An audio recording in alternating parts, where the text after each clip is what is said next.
It's time for this week's episode of Brandon Sports Talk, featuring in-depth interviews from those who are trending in the world of athletics. And now, here's the host of Brandon Sports Talk, Brandon Pate.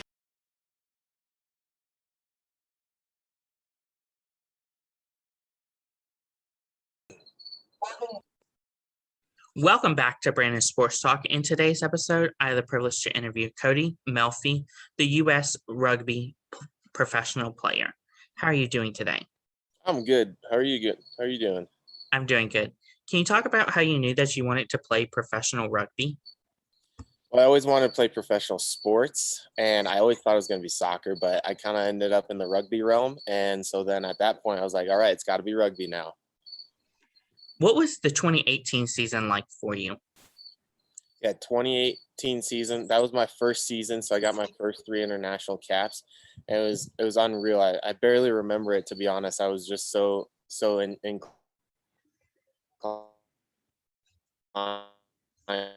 in all of it. What was the debut like for you to debut as a U.S. rugby player? Yeah, my debut was amazing. That was one of my biggest dreams, and it's one of the biggest goals I ever had in my life. So to be able to run out on the field and kind of accomplish that goal was one of the stepping stones where I am now. How did it feel to win in your first season as your debut? Yeah, that was incredible too, because I mean, the U.S. has only ever won once before. And so to be in their second ever win and to be able to make it my debut and be able to celebrate that on homeland was awesome. I loved it.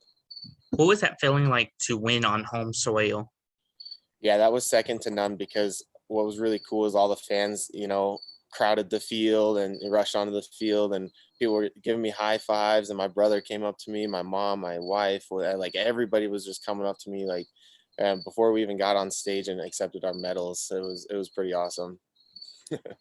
What was the playing time like when you played rugby for club?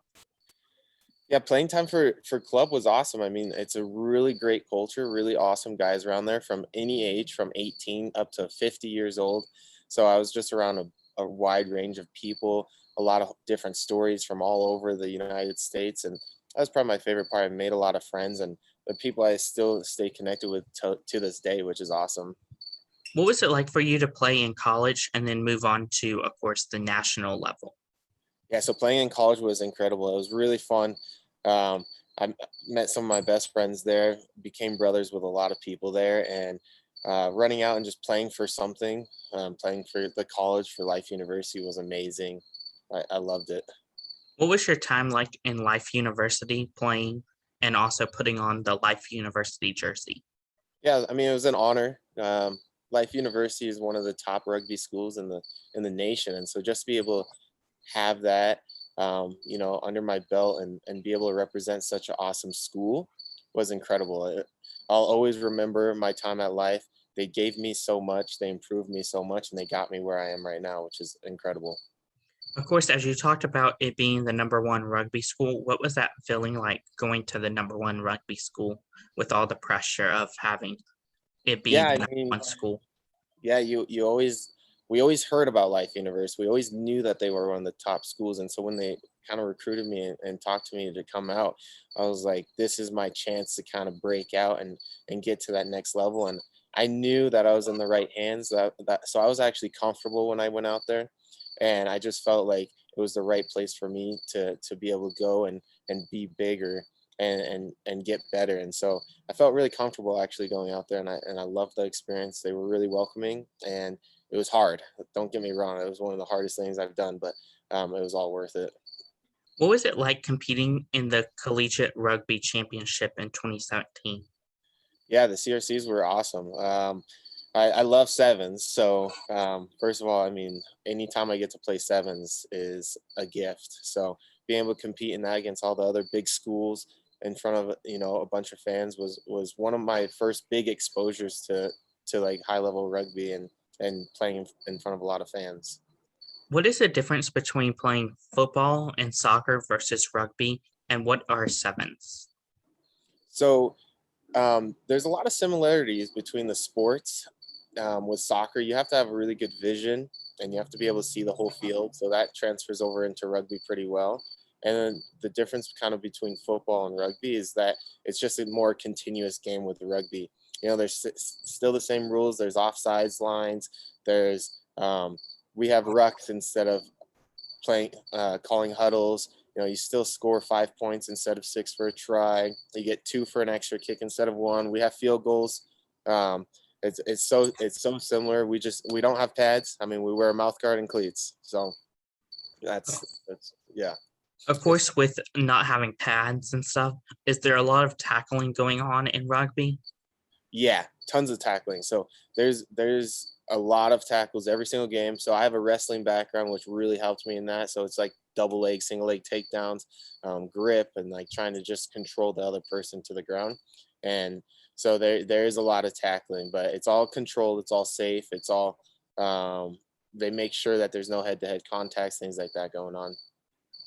Of course, can you talk about, of course, going to the Olympics this past year and what that was like putting on the Team USA jersey? Yeah, that was the pinnacle of sport. It was the pinnacle of my dreams. It was what I always wanted to do and what I always dreamed of. And so to be able to go out there and kind of live, that is my biggest dream. And now, I have even more dreams, which is awesome. So, you get to a place and you get to where, everything you wanted has been accomplished within that realm. And now there's just so much more that I can do and dream of, which is really awesome. So running out on the field was one of the best feelings of my life. What was it like competing in Tokyo, representing, of course, the United States?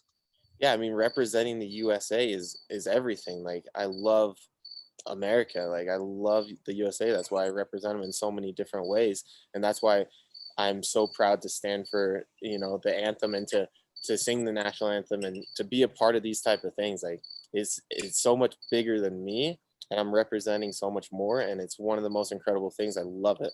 I love it. I won't take it for granted ever. Was this past year the first time you went to the Olympics? And if not, what was this year like versus other years? Yeah, this was my first Olympics. And so I could probably speak a little bit on the difference because, I heard a lot of it. I went to the Pan American Games in 2019. And I mean, the biggest difference is because of COVID protocols, we were pretty locked down. So we didn't get to explore much. We didn't get to kind of converse and go watch the other sports.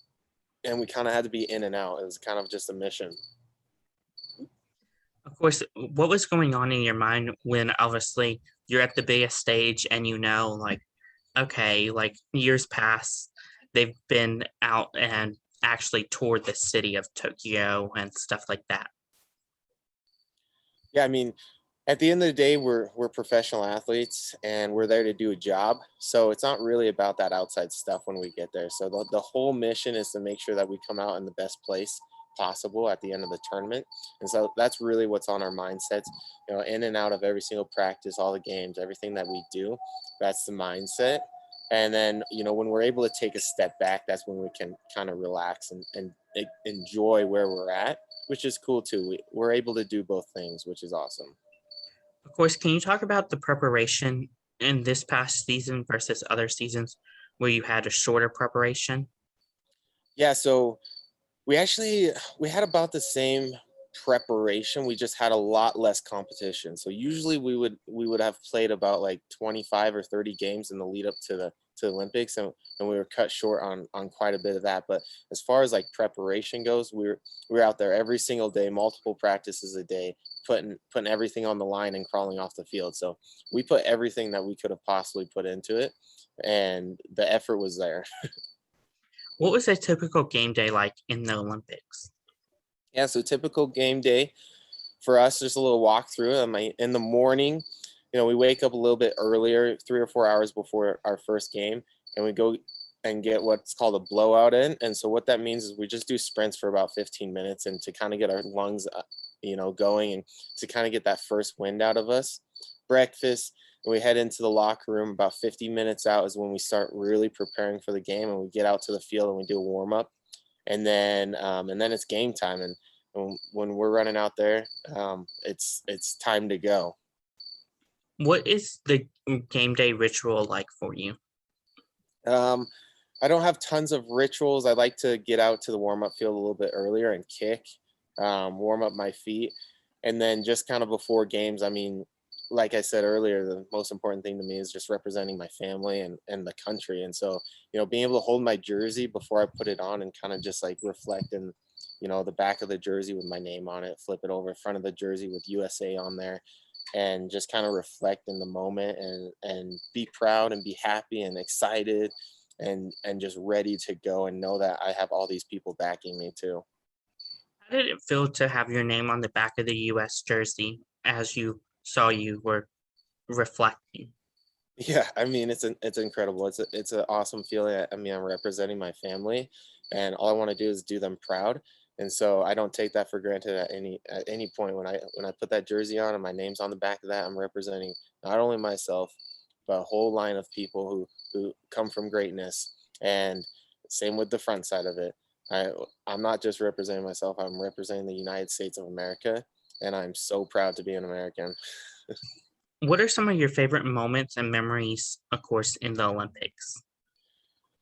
Um, I think my favorite memory is running out on the field and becoming an Olympian because until that moment, I wasn't really an Olympian. So, just that first time running out on the field that's my fondest moment. And then, other than that, within the village, just seeing some of the famous athletes and kind of just being like, oh, yeah, that's who, and just kind of being able to point out people here and there. Were there any people in the village that you looked up to and you were like, "Oh my god, I'm like seeing them for the first time," or like, "I know you." There was a lot of people I not necessarily I looked up to, but there were some famous athletes. I was like, that's so cool. That I passed by Yao Ming and the guy like just towers over me, and I was like, wow, that man is big. And seeing some of the tennis players, and I mean, I'm sure I was sitting by athletes that won gold medals too, and I had no idea, which was the coolest thing about it. Of course, during this Olympics, did you receive any medals? And what I medals did were not. they? I did not. We placed sixth place. Can you talk about, of course, when you came back from the Olympics, how it felt to have, after your last name, the Olympics behind it? Yeah, that's something that not very many people can say that they've done and that they have the privilege to be able to kind of put it there. So um, I'm thankful, and it kind of just shows a whole road of sacrifice and effort, and you know it's something that was earned, and so I'm proud to have that a part of my name. And I'm just thankful also just for rugby and for the Olympics and every opportunity I've ever gotten in my life that I said yes to. Of course, what are some of your future plans while you continue to play rugby? Yeah, so rugby is my life right now. It's going to continue being pretty much my whole life. The next thing coming up is the World Series that we're going to start playing in September. We got 13 countries that we got to visit in the next, half a year. And then we go into the Rugby World Cup. And that's kind of the next big goal and the next big kind of event that I want to put on my resume. And then kind of, going forward from that, the Pan Ams the year after that, and then the next Olympics. So, and in Paris, which is amazing. It's something I want to go to. Of course, what do you look forward to accomplishing in the Pan Ams this year? Well, the Rugby World Cup is this year, and obviously, as a team, we want to finish on top. And every single tournament, every time we play, we want to finish number one. So, um, and I would hope every single team is wanting the same thing. So, which just drives intensity, drives competitiveness, drives great games, which the fans love, we love, and I just can't wait to get back out on the field and play again. Of course, as you came back from this previous Olympics, what are some of the training things that you're doing to prepare you for when you leave to go to Paris? Yeah, so right now we have a little bit of a rest time, which is really awesome. We got a few weeks off, so I'm just resting the body, trying to get in the tip-top shapes, as much recovery as I can for when the season starts in September. And you know, in September, it's just we're back to the grind. We're back to doing everything we're used to doing, lifting every single day, practicing every day, putting in those extras, and making sure that our job and what we know our job is that we're the best at it and that our part of the team we can contribute and do it well. What advice would you give college rugby players looking to play professional rugby and represent, of course, the United States in rugby? Yeah, no, of course. I think that's a great question. The best advice that I can give someone is to take every opportunity you get. Don't take anything for granted. Don't say no to opportunities, no matter how crazy or how far, how much it costs. Take advantage of those opportunities. Play as much rugby as you can. Say yes, and it's going to lead you to places you never thought you could go. What advice would you give professional athletes that are rugby players that are preparing for their first rugby championship in the World Cups, or that have already been to the Olympics that is preparing for the next go around?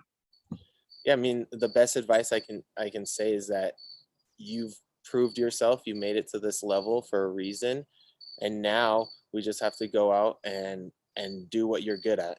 So at the end of the day, we all deserve. We all have proven. We all have worked really hard to get where we are. So let's go out there as a team. Let's work together and let's put our skills to the test and let's come out of this victorious. That's wonderful advice. Where can my listeners find you at on social media? Yeah, so if you guys want to follow me out on Instagram at Cody Melphy or on TikTok at Cody Melphy as well. I would love to have you guys there. If you DM me, have any questions, I always respond. So please don't be afraid to reach out and ask me anything you got. Thank you again, Cody Melphy, for your interview, and best of luck in your future as you prepare for the next Olympics. Yeah, Brandon, it's been a pleasure. Thank you so much, man. Thank you. You can find Brandon Sports Talk on Facebook at Brandon Sports Talk, Instagram at Brandon Sports Talk, Twitter at Talk_Brandon, and you can find me on YouTube at Brandon Sports Talk. Don't forget to like, comment, and subscribe. Thank you again, Cody, for your interview, and best of luck in your future. Thank you, man. You've been watching Brandon Sports Talk. Please feel free to like, share, and subscribe to Brandon Sports Talk on social media and on YouTube.